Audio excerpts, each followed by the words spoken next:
How clear is your buyer's picture of the future? The clarity of the customer's future state will have a profound impact on their purchase decision. We'll unpack that and more on this episode of The Buyer's Mind. Welcome to The Buyer's Mind, where we take a closer look deep inside your customer's decision-making mechanism to reverse engineer the perfect sales presentation. Now, please welcome your host, Jeff Shore. Well, welcome everyone to The Buyer's Mind, where we investigate just what in the world is going on in the minds of prospects who are considering a purchase decision. This podcast is all about taking a stroll through the buyer's brain. It's about knowing that customer so well that the sale begins to roll out right in front of you. I'm your host, Jeff Shore. I'm a 30-year sales veteran, the author of 6 books, and generally a sales geek. But you can read the full bio in the show notes. You can also visit jeffshore.com, and you can find out about how to sign up for our free Saturday morning video newsletter, a little Saturday morning inspiration to help you on your journey. Joined, as always, by our show producer, Paul Murphy. Murph, how you doing today? Greetings from Colorado. Yeah, glad to have you with us as always, Murph. Murph, you shop for tech stuff all the time. How clear are you about what you want before you begin to search for something, and how does that clarity affect your decisions? So tech stuff usually depends on 2 things. One is the price. So if it's something expensive like a TV or a computer, I'm going to do a little more research than anything. But if it's like a piece of software, say like Gmail or I don't know, any kind of Google thing that you're looking for, then, they're free, right? So The question now is, what does it cost me in terms of time to try and learn it and figure it out? Do you begin that search, though, with the idea of, okay, here's the problem I'm trying to solve. What's the best solution to that? Because at any given time, if you've got a technical problem and you need a tech solution, and these days, how many tech solutions are out there for you to choose from? Right. And so you're going to ask, what are the features that I need? What are the things that I'm looking for to get out of this piece of technology to help me in my work, my play, my job, whatever it might be. And so when you answer those questions, you kind of narrow down the field based on the research that you do. It's kind of interesting. I get this ongoing sense that customers have this future state, but that it's oftentimes not well defined. And oftentimes when it is defined, it's defined more by today's problem than tomorrow's future state. That is, I know the issue that I have right now, but I'm not entirely sure what it looks like when it's accomplished. Now, look, if you're looking at something really simple, if I say I'm hungry now, I know how I want to feel when I'm no longer hungry. But when we're talking about a big purchase decision, it's a completely different thing. And that's what we're going to get into today on this episode of The Buyer's Mind, showing how that clarity of the future state will make a profound difference on the way that a customer makes a purchase decision. Our quote of the day falls right in line with this. This is from the late, great Zig Ziglar, who says, "It is just as difficult to get to a place you don't know than it is to come from a place that you've never been." It's a kind of a weird concept, but think about it.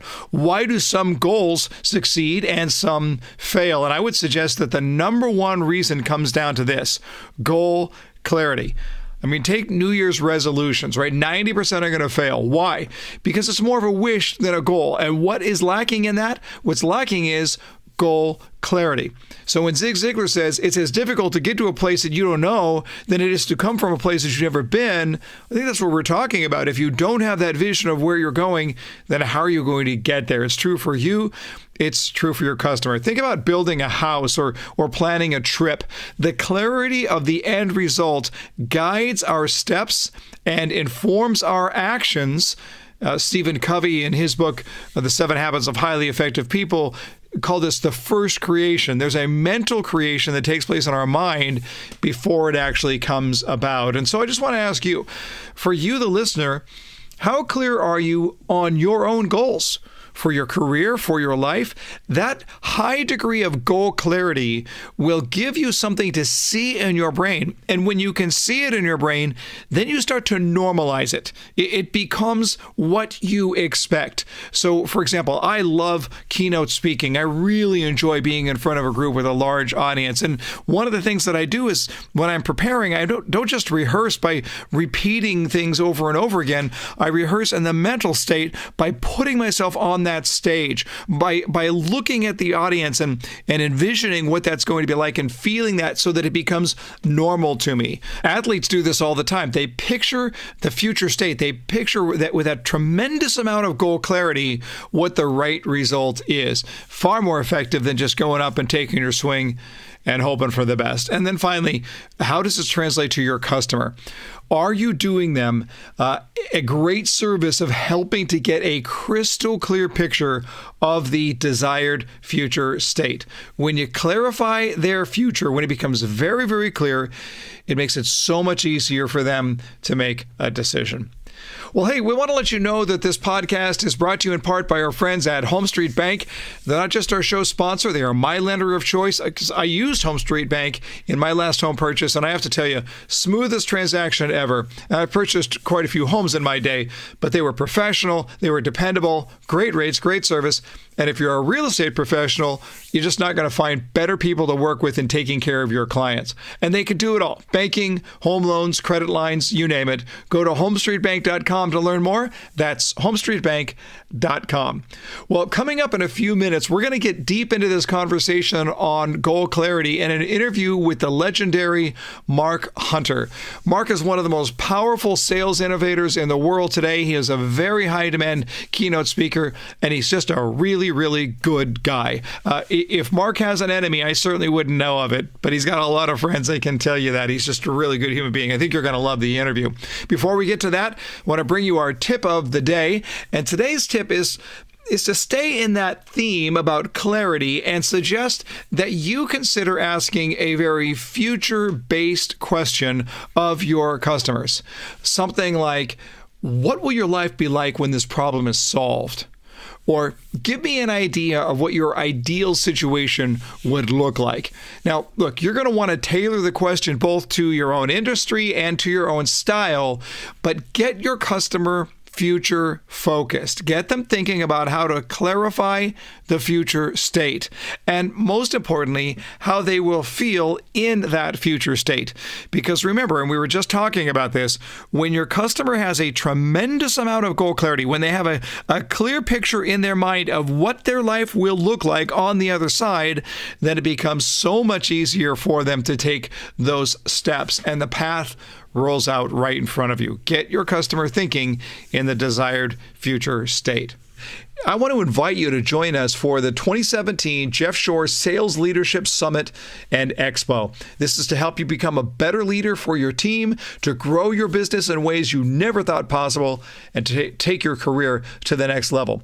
This is the premier gathering for real estate executives, for real estate sales executives. Although I have to tell you, we've had people from all different industries, and they've always gotten so much out of this. But the target lessons are for real estate executives, and you're going to learn from the best of the best about what it takes to make you a better leader, manager, and coach. More insights, more strategies, and more aha moments than ever before. We've been doing these summits for years, and they just keep getting bigger and better. Hundreds of leaders from all around North America, and actually all around the world, descend on Coronado. That's right, just outside of San Diego at the Lowe's Coronado Resort. Bring your significant other. Stay for a few days. We meet on Thursday and Friday, but most people spend the weekend. And listen, there are worse places to be in August than Coronado Island in San Diego. It's absolutely spectacular. Just go to jeffshore.com. You can find more information about the summit and other exclusive training events throughout the year for sales leaders and sales pros. Just go to jeffshore.com/events.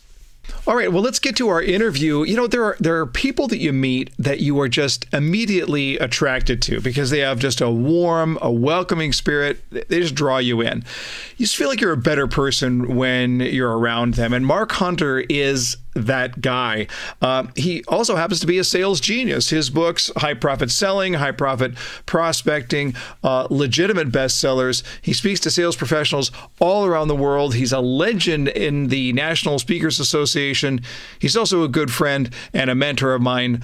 Please welcome Mark Hunter. Mark, how you doing? Thank you. And hey, I would say the same for you, believe me. You're too kind. When you walk down the halls of the National Speakers Association convention, there are always a group of people waiting to hear from Mark Hunter, because you're just dropping knowledge bombs all over the place. Where are you calling in from today, Mark? I am actually in Omaha, Nebraska, the mother country. I'm home today. How about that? Just down the street from your close friend Warren Buffett, I would guess. Well, he did. He borrowed the lawnmower this morning, and but he left me a credit card. So. Oh, that's good. That's good. Yeah, good. Yeah. I'd run that. I'd test that first. You never know. Yeah. Hey, Mark, we want to talk today about something that I know that is really near and dear to your heart. We want to talk about clarity and the importance of clarity, the gift of clarity that a sales professional would give to a customer. And I just want to start there by asking you, how much does that customer need a clear picture in order to make a purchase decision in the first place?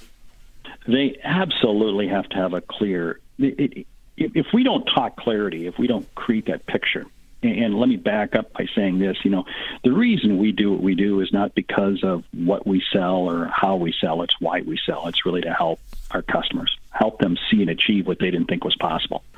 In order to do that, we've got to really help them understand clarity in their own mind that what they're about to do is something they can do. Mm-hmm. And you don't get to that point until you've got a level of confidence. You have to have confidence. Goes both ways. Confidence is between me, the salesperson, and you, the customer, and the customer really having confidence with me. But without confidence, there's no clarity. I mean, you really think about it. I mean, it's kind of a stepping stone. You have to add one on top of the other. So there's really that need for a sales professional to have enough confidence for both themselves and for their customer, right? Because confidence is one of those things that's easily contagious. Oh, it is easily contagious. You and I are victims of this in a wonderful way, because what do you and I love to do? We love to hang out with really smart people, right? Mm-hmm. Yeah, and when you hang out with smart people, you become smarter. So it does become contagious. This is where, we as the salesperson really help fill that role, because when I'm around somebody who's a smart person, and oh, by the way, smart isn't so much necessarily what you say, it's really what you ask. And if you think about that, when I'm around smart people, it raises my game. It raises my thinking. It increases my clarity of thinking. It's amazing. I mean, a rising tide lifts all boats. Our job is to get that tide as high as we possibly can. Yeah. Well, let's chat about that for a second. We'll go back to the customer's clarity in just a moment. But speaking on that issue, or that idea of hanging around smart people, one of the things that I appreciate about you, Mark, and I try to do this myself, although I'm not blowing smoke. I think you're better at it than I am. But I try to set my own ego aside long enough to be able to ask really smart people for information that would help me to gain a little bit of insight. I think you do this really well. You're not afraid of looking dumb. You're not afraid of tipping your hand that you don't already understand this. You're pretty good about just asking questions. Is that something that you work on? Does it make you nervous to ask questions, or do you just look at it and you go, you know what? When you figure out that dignity is overrated, you can get away with a lot of things. You know what? You and I both know the person I'm going to mention here, Vern Harnish. Great individual and brilliant mind who everybody needs to follow. And he's great about asking questions and getting other people involved. I'll share with you something. Just an hour from now, I'm doing a live video with a pretty prominent person in the sales industry, Gerhard Gershwander. And we were having problems technically this morning doing the test. I reached out to somebody who I said, hey, you know what? I'm having a hard time. Can you help me through this? And this person helped me through it. And, I don't hesitate to reach out, because, believe me, I was going to fall flat on my face. Right. So it is. You have to be willing to be humble. Hey, can I give you a definition for ego? Because everybody needs a big ego. Every leader, every salesperson needs a big ego, but it's not what we think it is. It's EGO, empowering greater outcomes. Think about that. What you want to do with your customer is help them encourage a greater outcome. Wow, that's cool. That's neat. Love it. Love it. Well, that leads us back into the idea of the outcome and the clarity of the outcome, because I guess we could start, Mark, by looking at it for ourselves as business people or with the sales professionals that we are so blessed to be able to work with day after day. When we're setting goals, one of the things that we know about goals is that the one thing that will make the most profound difference in goal achievement is goal clarity. When I'm foggy on what that goal looks like, then I really have a hard time planning the steps to get there. But when I have a very, very clear picture of what goal clarity looks like, of what that end result looks like, then the steps begin to roll out right in front of me. So first of all, I'm assuming that that's a philosophy that you share. Oh, yeah. That's why that whole SMART principle, SMART, we've all heard that 1,000 times. It's so critical. And yet, doesn't it get lost many times? It gets lost in the fog because we create these goals. Well, goals on a plan is a dream. Right. Yeah. But now we look at it and we translate that over to our customer. Because if I'm a sales professional, I'm working with a customer. If my customer has a vague idea of how their life is going to, or well, let's put it your way, empowering greater outcomes. If I have only a vague idea of what that outcome looks like, it's very difficult for me as a customer to be able to move forward. But if I have a tremendous amount of clarity on the outcome, I can really sort of try the outcome on for size and get a sense of how it feels. Oh, yeah. That person who says, oh, yeah, we're looking for a place where we can have a big backyard. Well, what does a backyard mean? What are you going to use it for? Help me understand that. Or, we want that bonus room. Many times people don't understand what their needs are until, an expression I like to use is, I want to give you the customer this canvas, and I'm going to give you some brushes, and it's my job to give you colors. Now, I can't give you the full palette of colors at one time, because I got to give you one color at a time. But as I give you a color, you're going to begin creating your picture. And the picture becomes clearer and clearer. And as you paint that picture more and more, then you begin to see yourself where the next color goes. You see, it's really paint by numbers, but it's paint by salesperson. But that's really the customer can choose which colors to use according to their own style, according to their own taste. They get to paint their own picture by the time they're done, which is a far cry from the salesperson who's going to look at it and say, let me tell you why you're going to love this, and here's this feature and that add-on. And by the time you're done, you're painting a picture in your mind that might be very clear. It's just not clear to the customer. Yeah, that's selling the inventory. See, that's back to what you're selling, not why you're selling. And that really comes back to why you're selling. It's the customer.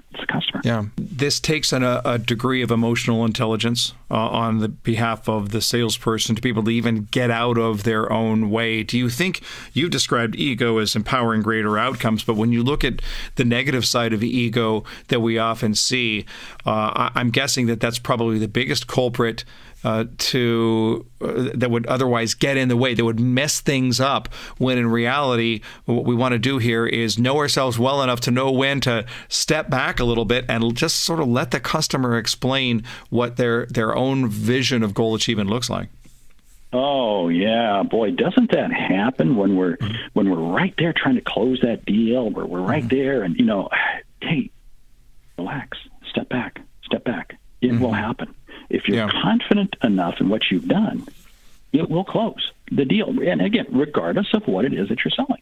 I see so many salespeople in that traditional B2B arena, month end, quarter end, they get into that panic. Well, hey, we see that in the automobile arena. The end of the month. I mean, we all know when's the best time to buy a car? The last couple of days of the month, because that's when the dealer is discounting the most to make their numbers. Right. Wow. Oof. Ouch.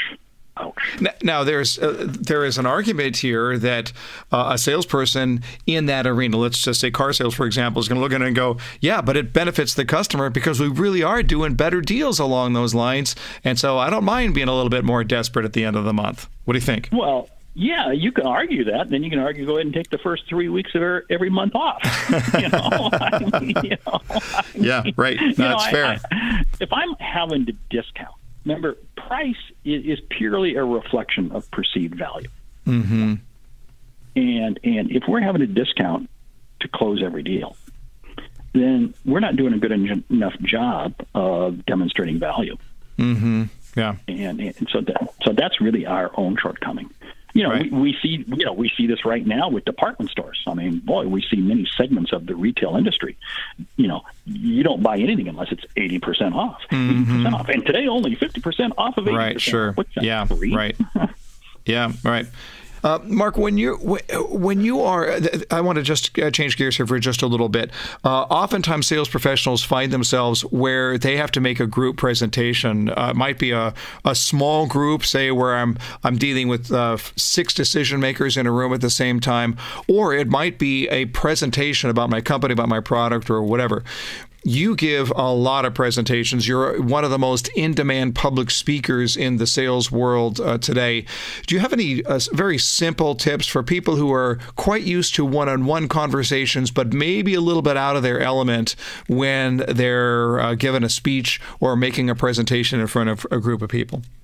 Even when it's a group, it's still a one-to-one discussion. It's you and one person. Zig Ziglar, what a phenomenal. First time I heard him, I was in an auditorium, probably 15,000 people. And I thought he was speaking to me. I thought he was just talking to me. Yeah. That ability to create, and again, it's that passion, it's that emotion that comes through. You're connecting with one person. Don't look at the audience as being 5 people, 10 people, 100 people, 1,000 people. It doesn't matter. It's one-to-one. What you're having a conversation. You're having a dialogue. That's really, to me, that's the core of any presentation. That is, it's so powerful because, we hear that stupid advice, picture people in their underwear. Is there anything that would make you more uncomfortable than imagining everybody around you in their underwear? I mean, it's just... I've heard that line so many times. Picture them in their underwear, picture them, or just look over the top of their head. Don't give them my hand. Like, come on. Yeah. It's just one-to-one. Right. It's great advice because even the idea of picture them in their underwear, I think the origin of that advice is to say that will give you the advantage. Well, that would seem to indicate that this is all about you, and this isn't about you, right? When you're, full well, when you walk on the stage, this isn't the Mark Hunter show. You're not the star of the show. You may have the microphone, but I know you well enough to know your philosophy on this, Mark. This isn't about you. It can't be about you. It's about what are they going to do different as a result of what you had to share. And if you can't look at it in that way, you don't deserve the microphone. Yeah. You don't deserve to be in that meeting. You don't deserve to be in that presentation. Mark, I'm sure you have your down days. I'm sure if I talked to your bride of 37 years, congratulations, by the way. Thank you. I'm sure that you've got your weak moments, but for the most part, you live your life as a fairly upbeat, positive-minded person. Is that a personality trait, or do you just work on it, or are you just faking it? Well, it's all 3 combination, and I take my meds every day. It really just becomes you really have to have an outlook on life that says my goal is I'm looking to learn something new every day.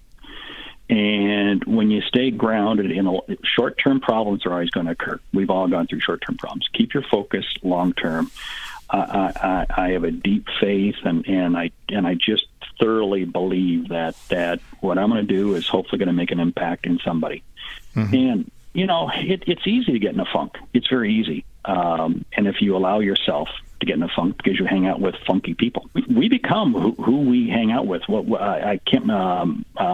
Tremendous Jones, he passed away. This is the second dead person I've mentioned today. But he used to make the comment that 5 years from now, you'll be the same with the exception of the books you've read and the people you meet. Yeah, there's no question about it.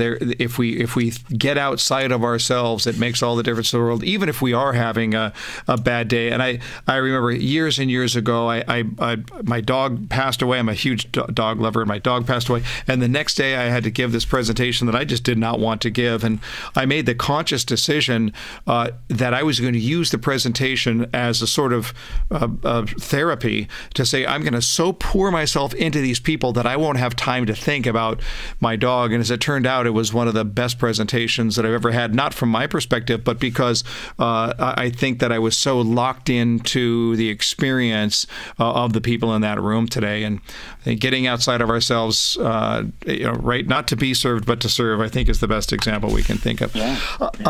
Mark, any advice for top-level performers? I know we're out of time here, but any advice for top-level performers? If you're already a high flyer, and as you know, it's grow or die, but if you think you're going to plateau and stay the same, the world's going to change around you, and the net effect is you're going to digress, right? So what advice do you have for high flyers who really just want to take their game to a new level? Well, in the words of Willie Jolly, who is still alive, he says the best is yet to come. And the high achiever can always achieve. But you know what? Focus on why it is. Why are you in the business? Because you're going to help people. And when you truly do practice ego, empowering greater outcomes, I think without a doubt, you can continue to take your game up. Low performers focus on their numbers. High performers focus on their numbers. And I think those are mistakes on both ends. Don't focus on your numbers. Your numbers are the result of the people you've helped. And I don't care what business you're in. That's really what it's all about. Yeah, I love it. I love it. Impact. It's just make the impact, focus on the impact, and everything else follows suit. Well, there you have it. You can understand now why I wanted to have Mark Hunter on the show and why I consider him a friend and mentor. I can talk to Mark all day long, and I always feel better when I do. Mark, thanks for being on the show. Thank you for having me. Well, I have to tell you, Murph, that was everything I expected from Mark Hunter. I know you've never met Mark Hunter, but you sort of get the sense that he might be the nicest guy on the planet. I don't know if he's the nicest guy on the planet, but he seems like a pretty good guy. Well, that might be you, actually, come to think of it, Murph. So you guys would get along just fine. I loved, it just had so many little nuggets of wisdom right there. And I think it really started with the whole idea, along with our theme of goal clarity, help them to see and achieve what otherwise seems impossible. And I think if you're looking at a big purchase decision in your life, it may not be impossible in your mind, but it's not clear. And you sort of get the sense that if you're in the idea that you're going to purchase something, a sales professional who helps you to see and then believe that future would make all the difference in the world, right? I think when a salesperson helps clarify things for me, that I can see better what it is I'm doing with what it is I'm purchasing. And it may even give me ideas that I hadn't even thought of before. That's a great point. I think great salespeople do a good job of solving problems that the customers do not yet know that they have. But I also think that salesperson gives you confidence, yes? Yeah. So when they know what they're talking about and can tell me about the features of whatever it is I might be purchasing, then that's just helpful for me because it gives me confidence in that I've made the right decision. Mm-hmm. Yeah, absolutely. Absolutely. So, hey, Jeff, I'm not in the sales arena. That's not where I've come from. So I'm learning. And as I was listening to Mark, he mentioned the term SMART. It's an acronym for something, and he says everybody knows what it is, but I don't. Yeah, a lot of us in the sales world have followed this for a long time, and I have to confess to you, I'm not sure exactly where it originated, but the idea is when you're setting goals, you want them to be SMART, and SMART is the acronym for 5 things, and they're going to spell the word SMART: specific, measurable, achievable, relevant, and time-bound. Okay, so you want goals that are specific, they're simple, they're sensible, and you can look at it and say, I know exactly what it is. You want to make sure that it's measurable, that you know exactly how you're making progress, that it is achievable. It's not something that's pie in the sky that can't actually be done. That it's relevant, that it makes sense, that it's reasonable for your life, and that it's time-bound, so that you can measure it in time and how long it takes you to get there. So there you have it. SMART, a good way to go about setting goals. Great. Thanks. Something new for my tool belt. There you go. There you go. I love Mark Hunter's comments about the idea of the role, the partnership mentality between a seller and a buyer, and the idea that here's a canvas and here's some brushes, and you're going to actually paint this picture but I'm going to give you some colors. And as I give you those colors in the form of questions, then what happens? That customer can paint that picture a little bit at a time. And what I see over and over again in the sales environment are salespeople, and I mentioned this with Mark, salespeople who just can't wait to paint the picture. They want to paint this picture. And it's almost like, if you're not careful, it's almost like describing your own dream, right? You can't do that effectively. Oh, you got to hear about this dream I had last night. And of course, that causes us to just roll our eyes. It's like, I don't want to hear about your dream. It was so boring, even you slept through it. But when you look at it from that perspective, this is what salespeople do. Let me tell you my version of clarity here. The only version that matters is the customer's version, so we have to tell it through their eyes and let them paint that picture. I also love a little bonus there. If we have a presentation to make, and I've talked to so many salespeople who the very thought of standing up in front of a group of people is exceedingly scary. And so the idea that you're not talking to a group of people, you're talking to one person. Just look at one person and then look at another, but you're just talking to one person. And look, we can all talk to one person. If we couldn't, we wouldn't be in sales in the first place. But if we just extend that out and say you're not talking to a huge group, you're only talking to one, that was fantastic. Well, I got to tell you what, Mark Hunter not letting us down at all. And let's let that lead us into our wrap up here. And I want to just suggest you here, and this is consistent with our theme of today's podcast, that you must be a visionary for your customer. You're not just an information source. You are an encourager. You are a Sherpa that leads them to their goal of life improvement. You give clarity, and with that clarity comes confidence. You are part instructor and part cheerleader and part encourager and part counselor and part advocate. And in the end, you are a dealer in hope. Hope of a better future, hope of a better life. Be that visionary for your customer. All right, hey, at the beginning of the show, I told you that we're running an ongoing contest related to the launch of the Buyer's Mind podcast, and I'm going to tell you, you have the chance to win Bose Quiet Comfort 25 acoustic noise canceling headphones. These things, if you've never heard it before, they're absolutely amazing. I love these when I'm traveling, when I'm listening to a podcast, or when I want great quality music that blocks out the noise around me. And for the winner, you can take your choice of either the over-the-ear or the noise-canceling earbuds. Now, I listen to these, and I love these so much that I actually own both.